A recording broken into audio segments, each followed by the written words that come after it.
Welcome to our third day of Math Online. We're going to have a great day. We're going to actually do a new lesson today, but it's something that I think you guys will pick up on really quickly, okay? So we're going to use our big math book, which I brought home from school, and we're going to actually afterwards be doing some work in our Math in Focus workbooks, okay? So make sure you're paying attention. This is going to be really easy for you guys because what we're studying today is sequence of events, or putting things in order. We're going to be studying ordering numbers today and tomorrow, and you guys already do this all the time, even if you're not thinking about it. So, for example, when you are like getting ready to go somewhere, you have to do things to get ready to go there in a certain order.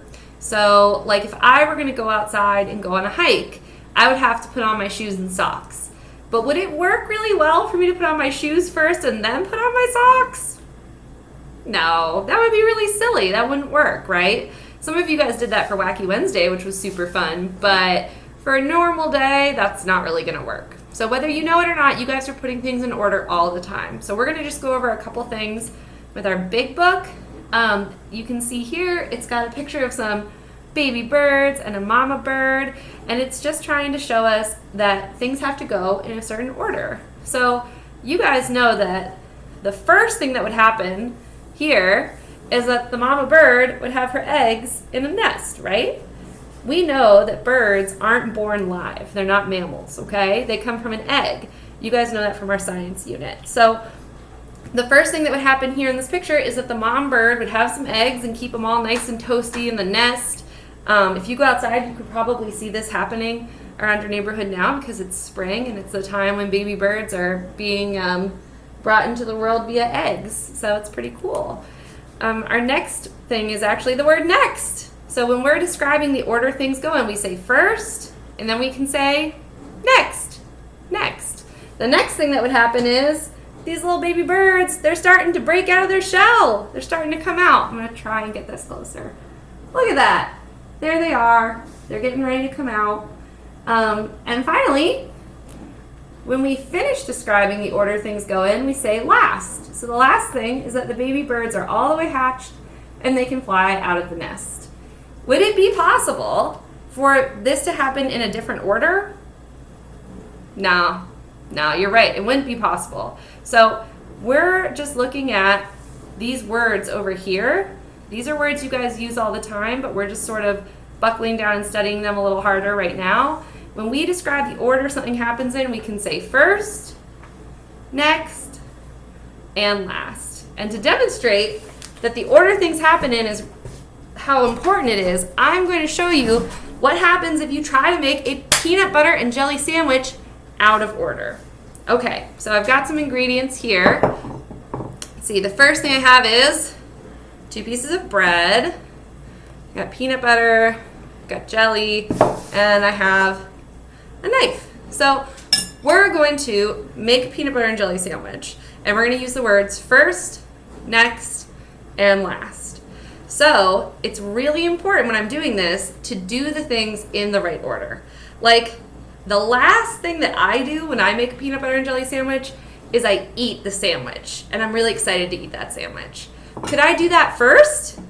Could I pick up this and just like eat it? Could I do that step first? No, that has to be the last step, right? Eating the sandwich has to be the last step because it depends on the things you did first and then next and maybe next after that. So first, when I'm making a peanut butter and jelly sandwich, I need to get all my ingredients. I gotta get them ready. Next, I'm going to put out my pieces of bread. Next, I am going to open the jar of peanut butter. It's really important that I open the jar of peanut butter before I get the peanut butter and put it on the bread, because what if I skip that step? If I skip that step, out of luck, it's not going to work. So first I get the bread. Next, I open up the peanut butter. Get some peanut butter. Spread it on the bread. I don't know if you can actually see that or not, but you're going to have to trust me. There you go. Spread it on the bread. What's the next thing I do when I'm making a peanut butter and jelly sandwich? Do I go right to the last step and just eat the sandwich? No, of course not, right? There's another step. Next, after I put the peanut butter on the bread, put the jelly. So I open up my jelly, get some jelly, put it on there. This is exciting. I'm excited that our math lesson today involves me eating a sandwich. Math should always be like this. All right, so first I got all my ingredients. Next, I put my peanut butter and my jelly on the bread. And then last, I eat the sandwich, right? But I'm missing one step. Can you say out loud, what's the one step I have left? Do I take it like this and just be like, ah, is that what I'm gonna do? No, you're right. Last, or next, I guess, put them together. If you're me, you also cut it so that it's in a beautiful triangle, because peanut butter and jelly always taste better when they're in a triangle rather than a square. That's just a free tip for you, kindergarten. And then last, I get to eat it. Cool.